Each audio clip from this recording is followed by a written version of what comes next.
இப்போ நம்ம இந்த வீடியோவில் என்ன பார்க்க போகிறோம் அப்படின்னா 6th ஸ்டாண்டர்ட் தமிழில் இயல் 7 பார்க்க போகிறோம். நீ ஃபஸ்ட்டு இங்கே என்ன கொடுத்துருக்காங்க அப்படின்னா பாரதம் அன்ஷய நாற்றங்கால்னு கொடுத்துருக்காங்க. நுழையும் முன் பார்க்கலாம். நமது நாடு வளம் பொருந்தியது. இங்கு இயற்கை வளங்கள் மட்டுமன்றி இலக்கிய வளங்களும் மிகுந்துள்ளன.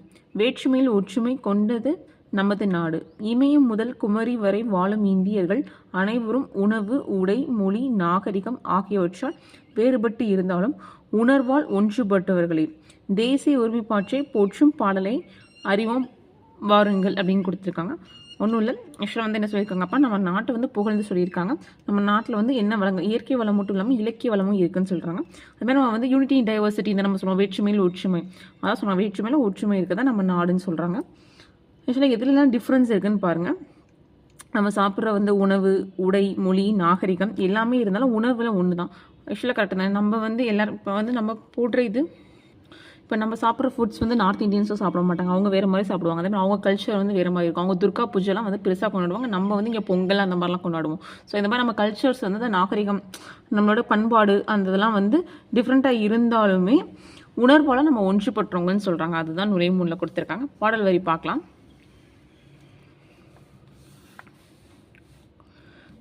புதுமைகள் செய்த தேசம் இது, பூமியின் கிழக்கு வாசல் எதுன்னு கொடுத்துருக்காங்க. அப்புறம் தெய்வ வள்ளுவன் நெய்த குரல் தான் தேசம் முடித்திய நூலாடை. ஆக்சுவலாக இந்த ரெண்டுலையும் நல்லா பார்த்துக்கோங்க. மெய்களை போற்றிய இந்திய தாய்க்கு மெய் உணர்வு என்கின்ற மேலாடை. காளிதாசனின் தேனிசை பாடல்கள் காவேரி கரையில் எதிரொலிக்க, கம்பனின் அமுத கவிதைகளுக்கு கங்கை அலைகள் இசை அமைக்க, கன்னிகுமரியின் கூந்தலுக்காக காஷ்மீர் தோட்டம் பூத்தொடுக்கும், மேற்கு மலைகள் நதிகளை அனுப்பி கிழக்கு கரையின் நலம் கேட்கும். கீழே கொடுத்துருக்கிறது வந்து மனப்பாட வரி நம்ம பார்த்துக்கலாம். புல்வெளி எல்லாம் பூக்காடாகி புன்னகை செய்த பொற்காலம், கல்லை கூட காவியமாக்கி கட்டி நிறுத்திய கலைக்கூடம், அன்னை நாட்டின் அமுத சுரபியில் அந்நிய நாடுகள் பசித்தீர, அண்ணல் காந்தியின் சின்ன கைத்தடி அறத்தின் ஊன்றுகோலாக, புதுமைகள் செய்து தேசம் இது, பூமியின் கிழக்கு வாசல் இதுன்னு சொல்கிறாங்க. இது யாரெல்லாம் தாரா பாரதி எழுதியிருக்காங்க. அதே மாதிரி இந்த கடைசி 2 லைன் பார்த்துக்கோங்க. அண்ணல் காந்தியின் சின்ன கைத்தடி அறத்தின் ஊன்றுகோல் அப்படின்னு கொடுத்துருக்காங்க. ஸோ அந்த 2 லைன்ஸு. அது நெக்ஸ்ட் வந்து தெய்வ வள்ளுவன் செய்த குரல் தான் தேசம் உடுத்திய நூலாடை, அந்த லைன் பார்த்துக்கோங்க. அதுக்கப்புறம் காளிதாசன் அப்படின்னு பார்த்தோம் அப்படின்னா காவேரி கரை, காளிதாசனா காக்கா, காவேரி கரை அப்படி பார்த்துக்கோங்க. கம்பன் அப்படின்னா கங்கை, காக்கா. ஸோ இந்த மாதிரி ஷார்ட்கட் மட்டும் பார்த்துக்கோங்க, ஏன்னா வந்து யார் எப்படி பாடணும்னு கேட்பாங்க. ஸோ நம்ம அந்த பாடல் பொருள் பார்க்கலாம். பூமியின் கிழக்கு வாசலாக திகழும் நமது இந்திய நாடு பல புதுமைகள் செய்த நாடு. ஆக்சுவலாக கரெக்டாக நம்ம நாடு வந்து புதுமைகள் நிறைய செஞ்சுருக்கு அப்படின்னா. திருக்குறள் நமது நாடு அணிந்திருக்கும் ஆடையாக விளங்குகிறது. ஆக்சுவலாக வந்து இது வந்து ஒரு பிவைக்யூவில் வந்து கேட்ட கொஷின். அதாவது தேசியம் உடுத்திய நூல் ஆடை அப்படின்றது எந்த நூல்னு கேட்டிருப்பாங்க. ஸோ அது திருக்குறள். அப்படி யார் சொன்னாலும் கேட்டிருக்காங்க, தாரா பாரதி. ஸோ பிவைக்யூவில் இந்த 2 கொஷினுமே கேட்டிருக்காங்க, பார்த்துக்கோங்க. உண்மைகளை போற்றும் இந்திய தாய்க்கு மெய் உணர்வே மேலாடையாக விளங்குகிறது அப்படின்றாங்க. காளிதாசர் இயற்றிய இனிமையான பாடல்கள் எங்கே அப்படின்னா காவேரி கரை. பார்த்தீங்களா, சொன்னேன் பார்த்தியா, காளிதாசர் அப்படின்னா காவேரி கரை வர எதிரொலிக்கின்ற. இதை கம்பனின் அமுதம் போன்ற கவிதை வரிகள் வந்து கங்கை ஆற்றின் அலைகளாக இசையமைக்கின்றன. ஸோ காளிதாசன் அப்படின்னா நமக்கு என்ன வரணும், காவேரி கரை. கம்பன் அப்படின்னா கங்கை கரை, அதை ஞாபகம் வந்துடணும். செகண்ட் பேரா வந்து அவ்வளோக்கு இம்பார்ட்டன்ட்ல, ஜஸ்ட் ரீட் மட்டும் பண்ணிக்கலாம். குமரி முனை ஆகிய கன்னியின் கூந்தலுக்காக காஷ்மீரிலிருந்து மலர்களை மாலையாக தொடுக்கின்ற, மேற்கே தோன்றும் நதிகள் கிழக்கு எல்லை வரை பாய்ந்து நன்மையை விளைகின்றன. புல்வெளிகள் எல்லாம் பூக்கள் மலர்ந்து பொற்காலமாக புன்னகை பூக்கின்றன. கல்லில் செதுக்கிய சிற்பங்கள் யாவும் காவிய கலைக்கூடமாக காட்சி தருகின்றன.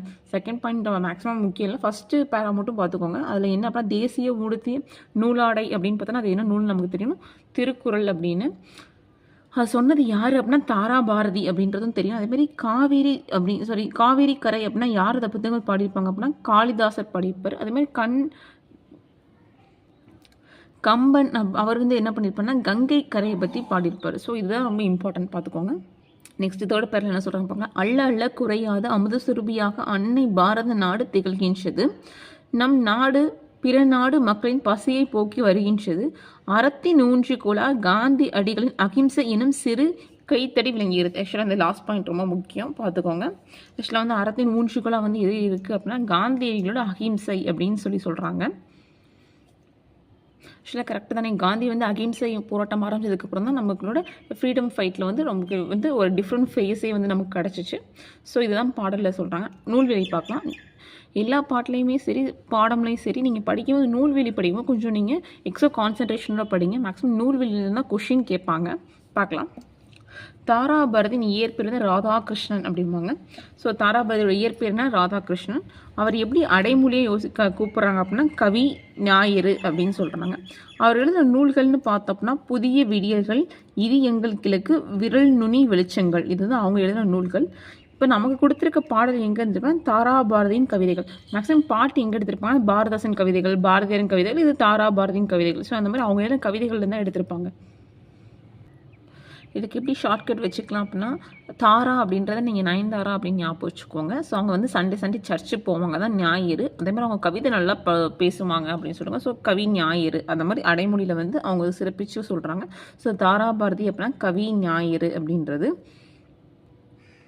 இதே நூல்கள் ஷார்ட்கட் அப்படின்னா வந்து டிஎம்கே இருக்காங்களே திமுக, அவங்களை ஞாபகம் வச்சுக்கோங்க. ஏன் அப்படின்னா வந்து மேக்ஸிமம் வந்து நாங்கள் வந்து புதிய விடியல் தருவோம்னு சொல்லி அவங்க இது பண்ணாங்க. ஸோ புதிய விடியல், இது எங்களுக்கு கிழக்கு அப்படின்னா இது எங்கள் ஆட்சி அப்படின்னு சொல்கிற மாதிரி, இது எங்கள் ஆட்சின்னு அவங்க சொல்கிற மாதிரி ஞாபகம். ஸோ இது எங்களுக்கு கிழக்கு அப்படின்னா இது எங்கள் ஆட்சின்னு சொல்கிற மாதிரி, புதிய விடியல்கள்னா புதிய வெளிச்சம் கொடுப்போம் நாங்கள் அப்படின்னா.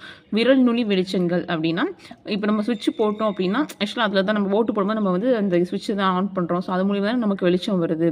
யார் வந்து தீர்மானிக்கிறாங்க, சிஎம், அந்த இது. ஸோ நம்ம லைஃபோட அந்த ஃப்யூச்சரே வந்து நம்ம விரலில் தான் இருக்கும். ஸோ விரல் நுனி வெளிச்சங்கள். ஸோ இதை வந்து இதுக்கான ஷார்ட்கட்டு. சொல்லும் பொருளும் பார்க்கலாம். மெய் அப்படின்னா உண்மை, தேசம்னா நாடு. ஆக்சுவலாக எல்லாருக்குமே தெரியும் தேசம்னா நாடு, மெய்னா உண்மை. புக் பேக்கில் கொடுத்துருக்காங்க பாருங்கள். தேசம் உடுத்தே நூலாடை என கவிஞர் குறிப்பிட்ட நூல் வந்து திருக்குறள். அந்த கவிஞர் யாரோன்னு கேட்பாங்க. அப்படி கேட்டால் தாராபாரதி. அவரோட இயற்பெயர் ராதாகிருஷ்ணன். அவரை என்ன சிறப்பு கவி ஞாயிறு. ஸோ இந்த மாதிரி நீங்கள் ஒரு கொஷின் பார்க்கும்போது அவங்க பற்றி ரிலேட்டடாக இருக்கிறதெல்லாம் நீங்கள் வந்து கொஞ்சம் திங்க் பண்ணிங்க அப்படின்னா கொஞ்சம் ரிவைஸ் பண்ணுற மாதிரி மெமரிஸில் வந்துகிட்டே இருக்கும். ஸோ காளிதாசன் தேனிசை பாடல்கள் எதிர்க்கும் இடம் அப்படின்னா காளிதாசன் அப்படிங்கும்போது காவேரிக்கரை. இதே கலைக்கூடமாக காட்சி தருவது அப்படின்னா சிற்பக்கூடம். ஏன்னா கலைக்கூடம் சிற்பக்கூடம் தானே. ஓகே, நெக்ஸ்ட் என்ன பார்க்கலாம், தமிழ்நாட்டில் காந்தி அது பார்க்கலாம். நுழைமுறை என்ன கொடுத்துருக்காங்கன்னு பார்க்கலாம். காந்தியடிகள் இந்திய விடுதலைக்கு பாடுபட்டவர் என்பதை நாடு நன்கு அறியும். கரெக்டாக தான். ஆக்சுவலாக வந்து அவங்க ஃப்ரீடம் ஃபைட்டர்னு எல்லாருக்குமே தெரியும். பெண்கள் முன்னேற்றம், சமுதாய மறுமலர்ச்சி, தீண்டாமை ஒழிப்பு முதலியவற்றிற்காக அவர் பாடுபட்டார். எளிமையை ஓர் அறமாக போற்றினார். இந்தியாவில் அவர் காலடி படாத இடமே இல்லை. தமிழ்நாட்டின் மீது, தமிழ் மொழியின் மீது காந்தியடிகள் கொண்ட பற்றினை காண்போம் வாருங்கன்னு கொடுத்துருக்காங்க. ஸோ நம்ம நுழைமுறை எப்படி கேட்பாங்க அப்படின்னா வந்து பெண் முன்னேற்றம், சமுதாய மறுமலர்ச்சி, தீண்டாமை ஒழிப்பு. ஸோ இதுக்காக யார் பாடுபட்டா அப்படின்னு சொல்லி ஆப்ஷன் வந்து காந்தியடிகள் வச்சு அந்த மாதிரி கூட கேட்கலாம். ஸோ நுழைமுறை அந்த ஒரு பாயிண்ட் மட்டும்தான் மேக்ஸிமம் வந்தால் வரலாம். நெக்ஸ்ட் சொல்கிறாங்க, காந்தியடிகளுக்கு தமிழ்நாட்டின் மீது, தமிழ் மக்கள் மீது மிகுந்த அன்பு உண்டு. அவர் பலமுறை தமிழ்நாட்டில் பயணம் செய்துள்ளார். அப்போது சுவையான பல நிகழ்வுகள் நடந்துள்ளன. அவற்றில் சிலவற்றை காணலாம் அப்படின்னு கொடுத்துருக்காங்க. எப்போ அவங்க வந்திருக்காங்கன்னு பாருங்கள். 1919, அதாவது 1919 ஆண்டு பிப்ரவரி மாதம் எங்கே வந்திருக்காங்க, சென்னைக்கு வராங்க அப்படின்றாங்க. அப்போது அங்கே தான் என்ன நினச்சி அப்படின்னா ஆங்கில அரசு வந்து ரவுலட் சட்டம் வந்து கடுமையான சட்டமாக நடைமுறைப்படுத்தி இருந்துச்சு. ஸோ இந்த மாதிரி தான் கொஷின்ஸ் கேட்பாங்க. காந்தியடிகள் எப்போ சென்னைக்கு வந்தாருன்னு கேட்பாங்க. அப்படி கேட்டாங்க அப்படின்னா 1919 பிப்ரவரி மாதம். அப்போ என்ன நிகழ்வு நடந்துச்சு அப்படின்னா ரவுலட் சட்டம் வந்து ரொம்ப கடுமையாக நடந்துட்டு இருந்துச்சு. அதை வந்து எதிர்த்து என்ன பண்ணால் பெரிய போராட்டம் நடத்தினார். காந்தி திட்டமிட்டார். அதை பற்றி வந்து யார்கிட்ட வந்து பேசுகிறாங்க அப்படின்னா ராஜாஜி இருக்காங்களா, அவங்க வீட்டில் தான் வந்து பேசுகிறாங்க. இதை பற்றி ரவுலட் சட்டம் எதிர்த்து போராடுறதை பற்றி யார்கிட்ட வீட்டில் தான், ராஜாஜி வீட்டில் தான் பேசுகிறாங்க. அங்கே வந்து ஸோ அவங்க டிஸ்கஸ் பண்ணும்போது காந்திஜி, அதுக்கப்புறம் வந்து ராஜாஜி, அப்புறம் இன்னும் சில பேர்லாம் இருக்காங்க அப்படின்னு சொல்கிறாங்க. ஆனால் இதில் இம்பார்ட்டன்ட்னு பார்த்தோன்னா நம்ம வந்து எப்போ அவர் வந்து சென்னைக்கு வந்தார் அது ரொம்ப இம்பார்ட்டன்ட். அப்போ என்ன நடந்துட்டு இருந்துச்சு, ஸோ அதை ரெண்டு. அதுக்கப்புறம் யார் வீட்டில் அதை பற்றி பேசினாங்க, ஸோ ராஜாஜி வீடு. ஸோ இந்த 3 பாயிண்ட்ஸ் இந்த மாதிரி நீங்கள் ஃபுல்லாக படிக்கும்போது எது இம்பார்ட்டன்ட் அப்படின்னு நீங்கள் பார்த்து அதை நீங்கள் நல்லா பார்த்து வச்சுக்கோங்க. ஓகே, பார்க்கலாம். அப்போது அங்கு வந்து பாரதியார் விரைந்து சென்று காந்தியடிகளிடம் அருகில் அமர்ந்தார். திரு காந்தி அவர்களே, நான் இன்று மாலை ஒரு பொதுக்கூட்டத்திற்கு ஏற்பாடு செய்துடன் அதற்கு தாங்கள் தலைமை தாங்க முடியுமா என்று கேட்டார். இன்று எனக்கு வேறு பணி இருக்கிறது, உங்கள் பொதுக்கூட்டத்தை நாளை நடத்த முடியுமா என்று கேட்ட காந்தியடிகள். ஒன்றும் இல்லை, பாரதியார் வந்து இந்த மாதிரி நான் வந்து ஒரு மீட்டிங் அரேஞ்ச் பண்ணியிருக்கேன், நீங்கள் வரீங்களான்னு கேட்டிருக்காப்புல காந்திகிட்ட. அப்போ வந்து காந்தி வந்து இன்றைக்கி எனக்கு வந்து ஒர்க் இருக்குது, ஸோ என்னால் இன்றைக்கி வர முடியாது, நீங்கள் வந்து நாளைக்கு உங்கள் ஒர்க்கு போஸ்ட்பான் பண்ண முடியுமா உங்கள் மீட்டிங்கை அப்படின்னு கேட்டிருக்காங்க. ஸோ அதுக்கு வந்து பாரதியார் என்ன சொல்கிறேன்னா, இல்லை நான் வந்து திட்டமிட்ட மாதிரி நான் கண்டிப்பாக இன்றைக்கி கூட்டம் வச்சுருவேன், ஸோ வந்து கண்டிப்பாக இன்றைக்கி கூட்டம் நடக்கும் அப்படின்னு சொல்லிடுவாப்புல பாரதி. ஸோ அவர் போனதுக்கப்புறம் என்ன பண்ணுவாங்க அப்படின்னா, காந்தியை வந்து கேட்பாங்க, இவங்க யார் அப்படின்னு கேட்பாங்க. ராஜாஜி கிட்ட வந்து காந்தி அப்படி கேட்பாரு. அப்போ அதுக்கு ராஜாஜி என்ன சொல்லுவார்னா, இவர் வந்து எங்கள் தமிழ்நாட்டு கவிஞர்னு சொல்லுவார். அது மூலிமா இது ஒரு ஃபேமஸ் கொஷின் என்ன சொல்லுவாங்கன்னா, தமிழ்நாட்டின் சொத்து அப்படின்னு யாரை சொன்னான்னு கேட்பாங்க. ராஜாஜி வந்து பாரதியார் சொல்லியிருப்பார். தமிழ்நாட்டின் சொத்து அப்படின்னு சொன்னால் ராஜாஜி வந்து பாரதியார் சொல்லியிருப்பார். அதுக்கு வந்து காந்தி என்ன சொல்லியிருப்பார்னா, பத்திரமா பார்த்துக்கோங்க அவரை அப்படின்னு சொல்லியிருப்பாங்க. ஸோ அது யார் கூட்டு சொன்னா அப்படின்னு கேட்பாங்க. இந்த மாதிரி தான் வந்து இம்பார்ட்டன்ட் லைன்ஸ் நம்ம ஸ்டேட்மெண்ட்டில் படிக்கும்போது யார் என்ன சொன்னாங்க, அது யாரை சொன்னாங்க நம்ம பார்க்கணும். ஓகே, 1919 நம்ம எங்கே பார்த்தோம், சென்னைக்கு வராங்கன்னு பார்த்தோம். இப்போ அவங்க எங்கே வராங்க, தமிழ்நாட்டுக்கு வராங்க, மதுரைக்கு. எப்போ அப்படின்னா 1921 செப்டம்பர் மாதம். ஸோ வந்து சென்னைன்னு பார்த்தோன்னா 1919 பிப்ரவரி மாதம். இதே வந்து மதுரைன்னு பார்த்தோன்னா 1921 2 வருஷம் கழிச்சு செப்டம்பர் மாதம் வராங்க. அப்போ காந்தி அங்கே மதுரைக்கு போகும்போது மேக்ஸிமம் எல்லாருமே என்ன அப்படின்னா வெறும் ஒரு வேஷ்டி மட்டும் தான் கட்டியிருப்பாங்க, துண்டு வேஷ்டி அந்த மாதிரி தான் கட்டியிருப்பாங்க. அது பார்க்கும்போது காந்திக்கு வந்து ரொம்ப ஆச்சரியமாக இருக்கும். அதுக்கப்புறம் யோசிச்சுட்டு இதுதான் எளிமை அப்படின்னு சொல்லிட்டு காந்தியடிகளும் அந்த மாதிரி உடைக்கு வந்து மாறிடுவாங்க, ஒரு வேஷ்டி மட்டும் போடுற மாதிரி மாறிடுவாங்க. ஸோ வந்து இதில் எப்படி கொஷின் கேட்பாங்க அப்படின்னா வந்து காந்தியடிகள் வந்து உடை அணிவதில் மாற்றம் ஏற்படுத்த ஊர் எதுன்னு கேட்டாங்கன்னா மதுரை. ஸோ இந்த மாதிரி நம்ம ஒவ்வொரு பேரலையும் படிக்கும்போது என்ன லைன் வந்து நமக்கு யூனிக்காக இருக்குது, நமக்கு வந்து இம்பார்ட்டன்ட் தெரியுதோ அந்த லைன் வந்து நம்ம கொஞ்சம் கவனித்து பார்த்துக்கணும். நெக்ஸ்ட்டு வந்து காந்தியடிகள் வந்து எங்கே போகிறாங்க அப்படின்னா, காரைக்குடி சுற்றி உள்ள ஊர்கள் சுற்று பயணம் போகும்போது அங்கே வந்து கானாடு காத்தான் அப்படின்ற ஒரு ஊருக்கு போகிறாங்க. கானாடு காத்தான் அப்படின்றது எங்கே இருக்குன்னா காரைக்குடியில் இருக்குது. அப்போ வந்து அங்கே அவருக்கு தெரிஞ்ச ஒருத்தவங்க நண்பர் வீட்டுக்கு போகிற மாதிரி போவாங்க. அப்போ அந்த வீடு வந்து ரொம்ப அழகாக ஆடம்பரமாக இருக்கும். அங்கே வந்து அதுக்கு அலங்காரம் பண்ண எல்லா பொருட்களும் எப்படி இருக்குன்னா வெளிநாட்டு பொருட்களாகவும் வசதி உள்ள ரொம்ப ஆடம்பரம்னு சொல்லுவாங்க, ஆடம்பரமான பொருட்களாகவே வச்சுருப்பாங்க. அதை பார்த்துட்டு காந்தியடிகள் என்ன சொல்லுவார்னா, இதுக்கு செலவு பண்ணதில் 10ல் 1 பங்கு பணம் கொடுங்க, நான் வந்து இதோட நீட்டாக வந்து உங்கள் வீட்டை வந்து ஆர்கனைஸ் பண்ணி காட்டுறேன், அதாவது இதோட அழகாக வந்து நான் அலங்கரித்து வீட்டை காட்டுறேன் அப்படின்னு சொல்லியிருப்பாங்க. அதை சொன்னோடனே அவர் வந்து அமைதியாக இருப்பார். அது அடுத்து வந்து காந்தியடிகள் அந்த வீட்டுக்கு 2வது முறை போகும்போது அங்கே இருந்த எல்லா பொருட்களையும் அந்த ஓனர் வந்து எடுத்துருவாங்க. அந்த ஃபாரின் ஐட்டம்ஸ் அந்த மாதிரி எதுவுமே இல்லாமல் ரொம்ப சிம்பிளாக இருக்கும். அதை பார்த்து காந்தியடிகள் மகிழ்ச்சி அடைவாங்க அப்படின்னு சொல்லியிருப்பாங்க. அவ்வளோதான் அந்த பேரால. அதே மாதிரி காந்தியடிகள் மதுரைக்கு போகும்போது மதுரை மீனாட்சி அம்மன் கோவில் இருக்கும்ல, எல்லாருக்குமே தெரியும் மதுரை மீனாட்சி அம்மன் டெம்பிள் இப்போ இருக்குது. ஸோ வந்து அதுக்கு போகலாம் அப்படின்னு சொல்லுவாங்க. அப்போ காந்தியடிகள் என்ன கேட்பார் அப்படின்னா, எல்லாருக்கும் அங்கே அனுமதி உண்டான்னு கேட்பாங்க. இல்லைன்னு சொன்னனால அப்படின்னா நான் அங்கே வரமாட்டேன் அப்படின்னு சொல்லிட்டு போக மாட்டாங்க. அதுக்கப்புறம் அகெயின் வந்து ஒரு தடவை மதுரைக்கு போகும்போது சொல்லுவாங்க, இல்லை இப்போ எல்லாருக்குமே அனுமதி உண்டு கோவிலில் போகிறதுக்கு அப்படின்னே, சரி இப்போ நம்ம போகலாம் அப்படின்னு சொல்லுவாங்க. ஸோ வந்து அவர் என்ன ஆக்சுவலாக அகெயின் ஒவ்வொரு தடவையும் காந்தியடிகள் என்ன ப்ரூவ் பண்ணுறாங்க அப்படின்னா, எல்லாரும் ஒன்று தான், எல்லாரும் சமம் அப்படின்றத நினைக்கணும் அப்படின்னு தான் வந்து சொல்கிறாங்க. மீனாட்சி அம்மன் டெம்பிளில் நடந்த மாதிரியே வந்து குற்றாலத்தில் நடந்தனால குற்றால அருவியிலையும் குளிக்க மாட்டேன் அப்படின்னு அவர் சொல்லிடுவாப்புல. ஆக்சுவலாக எப்படி வந்து மீனாட்சி அம்மன் டெம்பிள் ஒரு வந்து சீன் மாதிரி இதுவும் ஒரு சீன் தான். ஆக்சுவலாக எப்படி வந்து அவர் உறுதியாக இருந்தார் எல்லாரும் ஒன்றுன்றது. ஏன்னா வந்து இங்கே குற்றாலம் போகும்போது ஒரு வழியில் ஒரு கோவில் இருக்கும், அந்த கோவிலில் வந்து சில பேர் மட்டும்தான் இருக்கும், போகணும் பார்க்கணும் அப்படின்ற மாதிரி இருக்கும். ஸோ அதனால தான் வந்து கோவில் தாண்டி தான் அது குற்றாலம் போகிற மாதிரி இருக்கும். ஸோ அதனால் வந்து நான் போகலை அப்படின்னு சொல்லி மறுத்துருவாங்க காந்தி. ஆக்சுவலாக அப்கமிங் பேரா தான் ரொம்ப இம்பார்ட்டன்ட். காந்தியடிகள் வந்து தென்னாப்பிரிக்காவில் இருக்கும்போது தமிழ் கற்றுக்க ஆரம்பிச்சிருவாங்க. ஸோ அது வந்து ரொம்ப இம்பார்ட்டன்ட். ஏன்னா எங்கே வந்து காந்தியடிகள் தமிழ் கற்றுக்க ஆரம்பிச்சாங்கன்னு கேட்பாங்க. ஸோ அப்படின்னா தென்னாப்பிரிக்கா அப்படிம்பாங்க.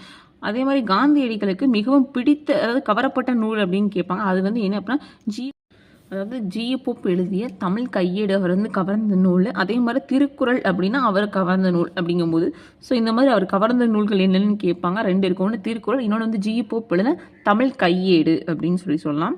அதே மாதிரி 1937 வந்து சென்னை இலக்கிய மாநாடு ஒன்று நடந்துச்சு. அந்த மாநாடுக்கு வந்து யார் தலைமை வந்து பண்ணாங்க அப்படின்னா காந்தியடிகள் அவங்க தான் தலைமை வகிச்சாங்க. ஸோ இந்த மாதிரி தான் கொஷின் கேட்பாங்க. அவருக்கு இப்போ அவர் கவர்ந்த நூல், அவர் வந்து எதில் தலைமை வந்து வச்சாங்க, அது எந்த வருஷம், இந்த மாதிரி தான் கேட்பாங்க. ஸோ வந்து அதுக்கு வந்து வரவேற்பு உரை வந்து யார் தலைவராக இருந்தாங்க அப்படின்னா ஊவேசா. ஊவே சுவாமிநாதர் அவர் தான் வந்து தலைவராக இருந்தார் அப்படின்னு சொல்கிறாங்க. அவரோட உரையை கேட்டு ரொம்ப வந்து காந்தியடிகள் வந்து மகிழ்ந்துட்டு என்ன கோட் சொன்னார்னு பாருங்க. இந்த பெரியவர் அடி நிலத்தில் இருந்து தமிழ் கற்க வேண்டும் எனும் ஆவல் உண்டாகியது அப்படிம்பாங்க. ஸோ இதுதான் கேட்பாங்க, யாரோட எந்த பெரியவர் அடியில் வந்து அவர் தமிழ் கற்றுக்கணும்னு ஆசைப்பட்டாருன்னு கேட்டாங்கன்னா ஊவேசா. ஸோ இந்த மாதிரி தான் கொஷின்ஸ் கேட்பாங்க. ஸோ என்ன பார்த்தோம் அப்படின்னா ஃபஸ்ட்டு வந்து அவர் தமிழ் வந்து தென்னாப்பிரிக்காவில் இருக்கும்போதே கற்றுக்க ஆரம்பிச்சிட்டாங்கன்னு பார்த்தோம். ஸோ அவருக்கு பிடிச்ச நூல் வந்து 2, ஒன்று திருக்குறள், இன்னொன்று அந்த ஜி.யு. போப்பள்ளின தமிழ் கையேடு அப்படின்றது.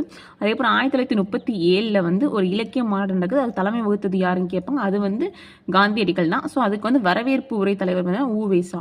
அவர் தான் வந்து சொற்பொழிவாற்றர். அதை கேட்டு தான் ரொம்ப மகிழ்ச்சியாகி இந்த கோட் சொல்கிறாரு. ஓகே, பார்க்கலாம். காந்தியடிகள் உடை அணிவதில் மாற்றத்தை ஏற்படுத்திய ஊர் மதுரை. பார்த்தீங்களா, இந்த மாதிரி தான் கேட்பாங்க. ஸோ காந்தியடிகள் டேஷ் அடி நிலத்தில் இருந்து தமிழ் கற்க வேண்டும் அப்படின்னா ஊவே சுவாமிநாதர் அப்படிம்பாங்க. இலக்கிய மாநாடு அப்படின்னு பார்த்தோன்னா சென்னையில் தான் இலக்கிய மாநாடு. தமிழ்நாட்டு கவிஞர் அப்படின்னா பாரதியார். குற்றாலம் அப்படின்னா அருவி. Tamil கையேடுனா GU. Pope. Okay, next என்ன கொடுத்துருக்காங்க, வேலு நாச்சியார்.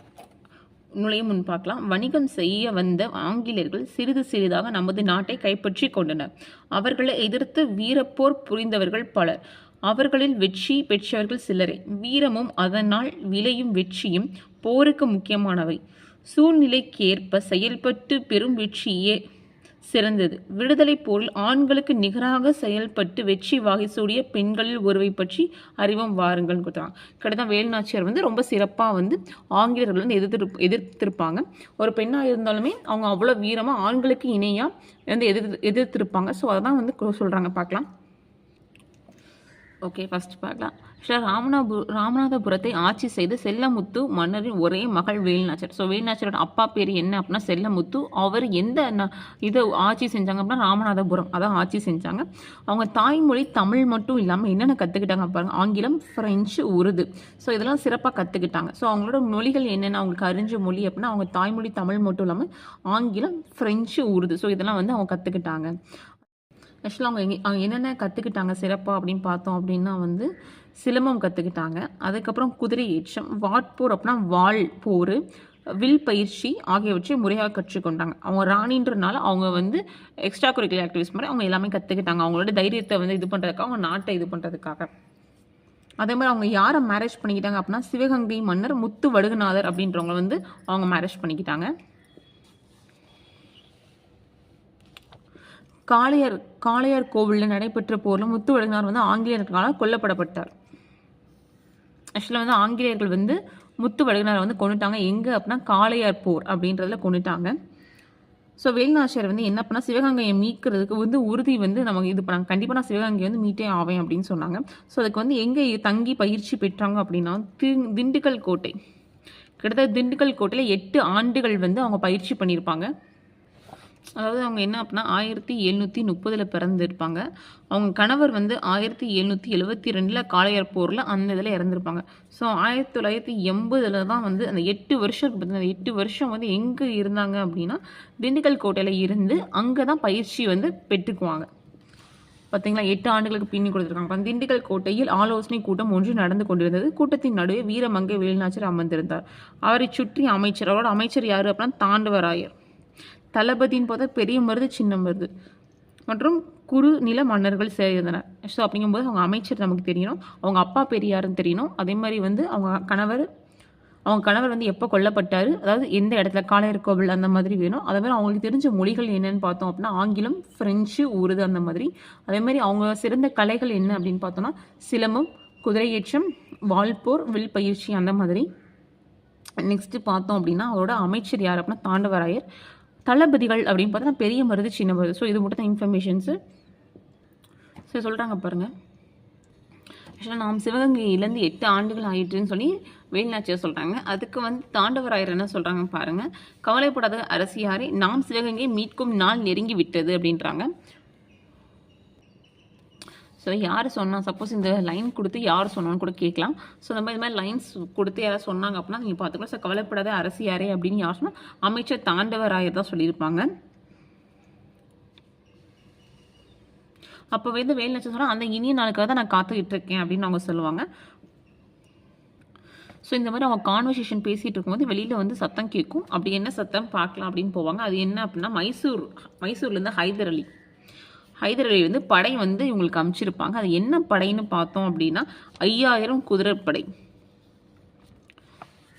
ஸோ இந்த மாதிரி தான் கேட்பாங்க. யார் வந்து வேலுநாச்சியாருக்கு உதவுனாங்க அப்படின்னா வந்து ஹைதர் அலி தான் உதவுனார். எப்படி அப்படின்னா 5000 குதிரைப்படையை வந்து கொடுத்தாங்க அப்படின்னு சொல்கிறாங்க. அப்போ வந்து ஹைதர் அலி அப்போ வந்து வேலுநாச்சியார் என்ன சொல்லுவாங்கன்னா, சரி ஓகே ரெஸ்ட் எடுங்க, நான் அதுக்கப்புறம் வந்து பார்க்குறேன் உங்களெல்லாம் அப்படின்னு சொல்லிடுவாங்க. அப்போ வந்து தாண்டவராயர் என்ன சொல்லுவார் அப்படின்னா, எனக்கு தெரியும் அவங்க வந்து படை அனுப்புவாங்கன்னு தெரியும் அப்படின்னு சொல்லுவார். அதாவது ஹைதர் அலி வந்து உறுதியாக படையை அனுப்புவார் என்று எனக்கு முன்பே தெரியும் அரசியாரே அப்படின்னு சொல்லுவாங்க.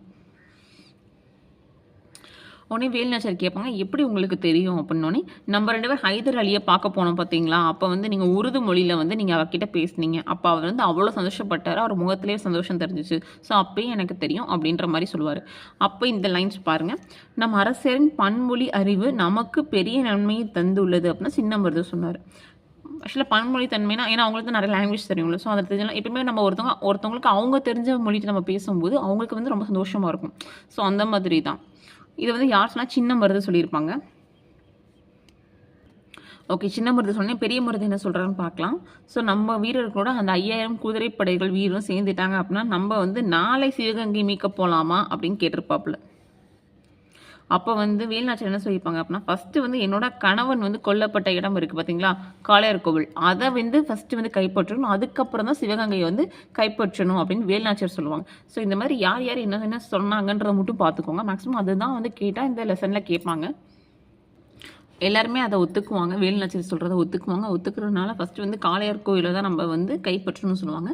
அதுக்கு வந்து மறுநாள் வந்து போகிறாங்க. அடுத்த நாள் அதாவது போகும்போது ஆண்கள் படைப்பிரிவுக்கு வந்து மருது சகோதரர்கள், அதாவது பெரிய மருது சின்ன மருது 2 பேருமே வந்து தலைமை தாங்குறாங்க. இதே வந்து பெண் படை இருக்குது அப்படின்னா குயிலி வந்து ரொம்ப ரொம்ப இம்பார்ட்டன்ட் கேரக்டரு. ஸோ வந்து பெண் படைக்கு வந்து குயிலி வந்து தலைமை தாங்குறாங்க. ஸோ அதே மாதிரி காளையார் கோவிலில் வந்து வேலுநாச்சியார் படைக்கும் ஆங்கிலேயர் படைக்கும் பெரும் போர் நடக்கும். அதில் வந்து ஆங்கிலேயர் படை தோற்றுருவாங்க. ஸோ வேலுநாச்சியார் வந்து காளையார் கோவிலை வந்து கைப்பற்றிடுவாங்க அவங்களோட லட்சியப்படி.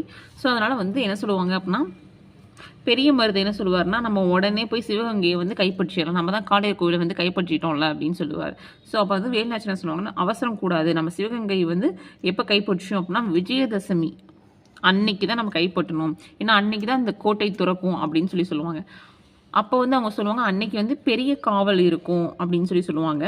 ஏன் அப்படின்னா வந்து விஜயதசமி அன்னைக்கு மட்டும்தான் கோட்டை திறக்கும் அப்படின்னா அதில் பெண்களுக்கு மட்டும்தான் அனுமதி உண்டு அந்த கோட்டைக்குள் நுழைய.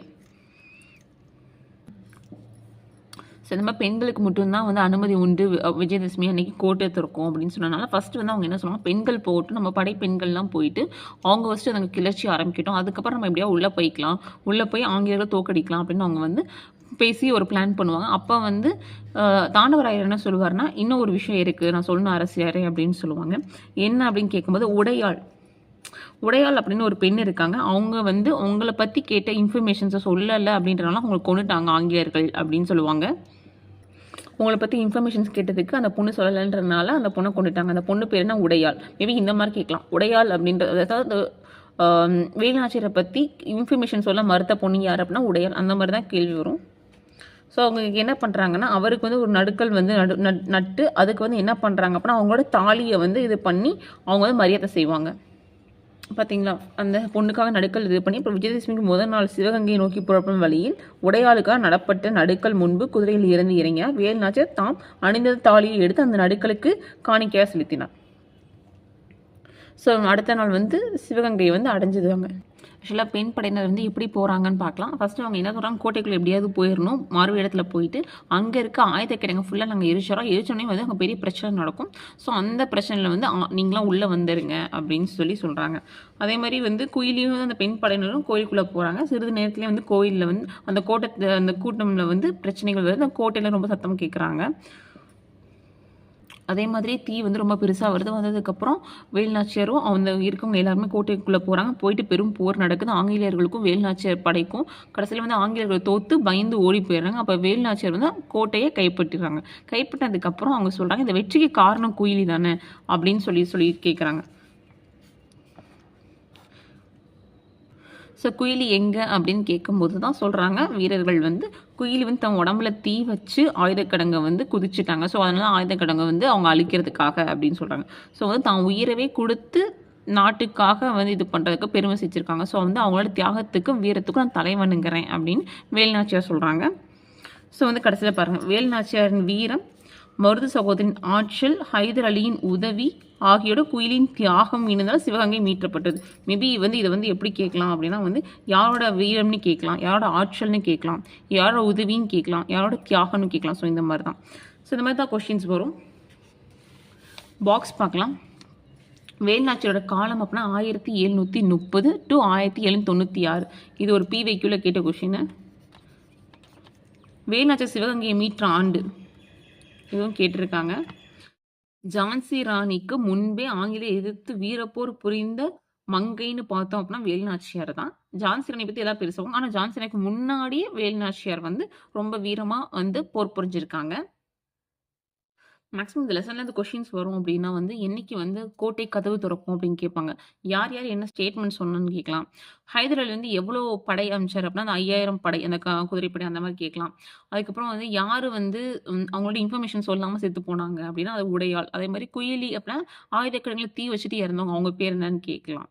இந்த மாதிரி தான் கேட்பாங்க. இல்லாட்டி வேலுநாச்சியார் வந்து எப்போ வந்து காளையார் கோயிலை கைப்பற்றாங்க, எப்போ வந்து சிவகங்கையை மீட்னாங்க அப்படிம்பாங்க. இல்லாட்டி அவங்க ஹஸ்பண்டுன்னு பார்த்தோம் அப்படின்னா அவர் எந்த இதில் இறந்தாரு அப்படின்ற மாதிரி கேட்கலாம். இல்லாட்டி அவங்களுக்கு அறிஞ்ச மொழிகள் என்னென்னு கேட்கலாம். ஸோ இந்த மாதிரி தான் கொஷின்ஸ் மேக்ஸிமம் வரும். ஓகே, நெக்ஸ்ட் வந்து பார்க்கலாம். என்ன கொடுத்துருக்காங்க, 4 வகை சொற்கள் கொடுத்துருக்காங்க. தமிழில் சில எழுத்துக்கள் தனித்து நின்று பொருள் தரும். ஒன்றுக்கு மேற்பட்ட எழுத்துக்கள் தொடர்ந்து வரும் பொருள் தருவது இவ்வாறு பொருள் தருவது சொல் அப்படின்றாங்க. ஃபர்ஸ்ட் சொல்லுனா என்னன்னு கொடுத்துருக்காங்க. தமிழ்ல வந்து இப்போ பூ அப்படின்னா தனியாகவே இருக்குல்ல, அந்த மாதிரி சொல்றாங்க. ஒரு எழுத்துல சின்னத்துல வந்து பொருள் தரும். அப்படி இல்லாம ஒன்றுக்கு மேற்பட்ட சொல் வந்துச்சு, எழுத்துக்கள்லாம் சேர்ந்து வந்துச்சுன்னா சொல்லுன்னு சொல்றாங்க. அதுக்கு எடுத்துக்காட்டு கொடுத்துருக்காங்க. ஈ, பூ, மை, கல் அதெல்லாம் வந்து எல்லாமே ஒரு இடத்துல தான் இருக்கு. ஆனா கடல்னு பாருங்க 3 எழுத்து சேர்ந்து வந்திருக்கு. தங்கம்னு 4 எழுத்து. ஸோ இந்த மாதிரி வர்றதுதான் வந்து சொல் அப்படின்னு சொல்றாங்க. சொல்ல வந்து இலக்கண அடிப்படை, இலக்கிய அடிப்படையிலையும் பிரிப்பாங்க. இலக்கண அடிப்படையில் 4 கொடுத்துருக்காங்க. இலக்கிய அடிப்படை 4 தான். 7th புக்ல இருக்கும் இலக்கிய அடிப்படை. ஸோ அப்போ பார்க்கலாம். இலக்கண அடிப்படை அப்படிங்கும்போது 4 தான் என்ன சொல்லலாம், பெயர்ச்சொல், வினைச்சொல், இடைச்சொல், உரிச்சொல். மொத்தம் 4 வகைப்படும். ஸோ இலக்கணம் அடிப்படையில் அப்படின்னு பார்த்தோம் 4 வகை தான். ஒன்று பெயர்ச்சொல், வினைச்சொல், இடைச்சொல், உரிச்சொல் அப்படின்றது. பெயர்ச்சொல்னா என்னன்னு பார்க்கலாம். ஒன்றன் பெயரை குறிக்கும் சொல் பெயர்ச்சொல். கரெக்டாக தானே? பெயர்ச்சொல்னா பெயரை குறிக்கிறது தான். அது வந்து பர்சனாக இருக்கலாம், திங்ஸாக இருக்கலாம், ஸோ என்ன வேணாலும் இருக்கலாம். பார்த்தீங்களா, பாரதி, பள்ளி, காளை, கண், நன்மை, ஓடுதல் அப்படின்னு கொடுத்துருக்காங்க. ஏன்னா பாரதின்றது ஒரு பர்சனோட பெயர், பள்ளி அப்படின்றது ஒரு இடம்னாலும் அதோட பெயர் தானே பள்ளி கூடம்ன்றது. இந்த மாதிரி பெயரை குறிக்கிறது. கண் அப்படின்னா கண்ணு, அந்த மாதிரி சொல்றாங்க. அதான் பெயர் சொல். இதே வினை சொல் அப்படின்னா வினை என்னும் சொல்லுக்கு செயல் என்பது பொருள். செயலை குறிக்கும் சொல் வினை சொல். கரெக்டாக தான். வினை அப்படின்னாவே இங்கிலீஷ்ல சொல்லுவாங்க அப்படின்னா வினை அப்படின்னாவே இங்கிலீஷ்ல வந்து ஆக்ஷன் அப்படின்னு சொல்லுவாங்க. ஆக்ஷன் ஆஃப் வேர்ப் அப்படின்னு சொல்லுவாங்க. ஸோ அதனால வந்து எக்ஸாம்பிள் இங்கே என்ன கொடுத்துருக்காங்கன்னா வா, போ, எழுது, விளையாடு. ஏன்னா வினை அப்படின்னாவே நம்ம செய்கிற செயல். செயல்னா வா அப்படின்னா நம்ம கூப்பிடுறோம், போ அப்படின்னா போ சொல்றோம், எழுது அப்படின்னா எழுதுறது ஒரு ஆக்ஷன், விளையாடு அப்படின்னா அந்த மாதிரி செயலை பற்றி சொல்கிறோம் அப்படின்னா அது வினைச்சொல் அப்படின்றாங்க. இடைச்சொல் அப்படின்னு பார்த்தா அதுவே கொடுத்துருக்காங்க பாரு. இடைச்சொல் அப்படின்னா இடையில இருக்கு அப்படின்னு அர்த்தம். இடைச்சொல்னா இடையில இருக்கு அப்படின்றாங்க. ஸோ பெயர்ச்சொலையும் வினைச்சொலையும் சார்ந்து வரும் சொல் இடைச்சொல். பார்த்தீங்க, இடையில இருக்கிறது எப்படி வந்து தனிச்சு வராது இல்லை, சார்ந்து தானே வரும். ஸோ அதனால பெயர்ச்சொல்லுக்கும் வினைச்சொல்லுக்கும் சார்ந்து வருது. அதே மாதிரி இடைச்சொல் வந்து தனித்து வராது அப்படின்னு சொல்றாங்க. அதுக்கு எக்ஸாம்பிள் பாருங்க. அப்படின்னு கொடுத்துருக்காங்க. தந்தையும் தாயும் இருக்கா. அப்படின்னா மற்றொருவர் அப்படின்னு கொடுத்துருக்காங்க. அப்படின்னா திருக்குறளை. இந்த மாதிரி இருக்கிறது தான் இடைச்சொல்னு சொல்லுவாங்க. இடைச்சொல் நடுவில் இருக்கிறது மேக்ஸிமம் தனியாக வராது அப்படின்றாங்க. ஏன்னா இப்போ வந்து எப்படி எழுதலாம், தந்தை தாயின்னு எழுதலாம். ஸோ இதில் வந்து இல்லாட்டி கூட தனியாக எப்படி வரும்? ஸோ இந்த மாதிரி தனி வார்த்தை தான். இதே வந்து உம்மை தொகை எண்ணும்மை அப்படின்னு கூட இதை சொல்லுவாங்க தனியாக, அதை பார்க்கலாம். ஸோ அப்படின்னா தந்தையும் தாயும், மற்ற அப்படின்னா மற்றொருவர், அப்படின்னா திருக்குறளை, இது இடைச்சொல். உரிச்சொல் அப்படின்னா மிகைப்படுத்தி கூறுவது. உரிச்சொல்னா மிகைப்படுத்தி கூறுவது. ஸோ பெயர்ச்சொல் வினைச்சொல் ஆகியவற்றின் தன்மையை மிகுதிப்படுத்துவது, அப்படிதான் உரிச்சொல். மா அப்படின்னா நகரம். ஓகே, அது மா நகரம்னா பெரிய நகரம். சிறந்தது பெருசு நல்லது தான். ஸோ சால சிறந்தது அப்படிம்பாங்க. ஸோ இது மட்டும் இல்லாமல் வந்து சால, தவ, நனி, கடி, கூழ் அந்த மாதிரி நிறைய இருக்கு. இந்த மாதிரி ஒரு மிகைப்படுத்தி சொல்லிச்சு அப்படின்னா அது வந்து உரிச்சொற்தொடர் அப்படின்னு சொல்லுவாங்க. அதான் உரிச்சொல் அப்படின்றாங்க. இங்க கொடுத்துருக்காங்க பாருங்க. வளவனும் தங்கையும் மாநகர பேருந்தில் ஏறினர் அப்படின்னா பாருங்களேன். இருக்கா? இடைச்சொல்லா? 4 வகை சொல் இருக்கு. மாநகர் அப்படின்னா உரிச்சொற்தொடர் இருக்கு. இடைச்சொல் அப்படின்னா வந்து நமக்கு வந்துடும். இங்கே பாத்தீங்கன்னா இடைச்சொல் வந்து ஐ இருக்கா? ஏழைக்கு உதவுதல் சால சிறந்தது. சால அப்படின்னா உரி சொல். இந்த மாதிரி வந்து 4 வகை சொற்கள் எங்க இருக்குன்னு கண்டுபிடிக்கிறதுக்கு வந்து ஒரு புக் பேக் கொடுத்துருக்காங்க. நெக்ஸ்ட் இங்க வந்து என்ன அறிந்து பொருந்தாதவற்றை பாருங்க.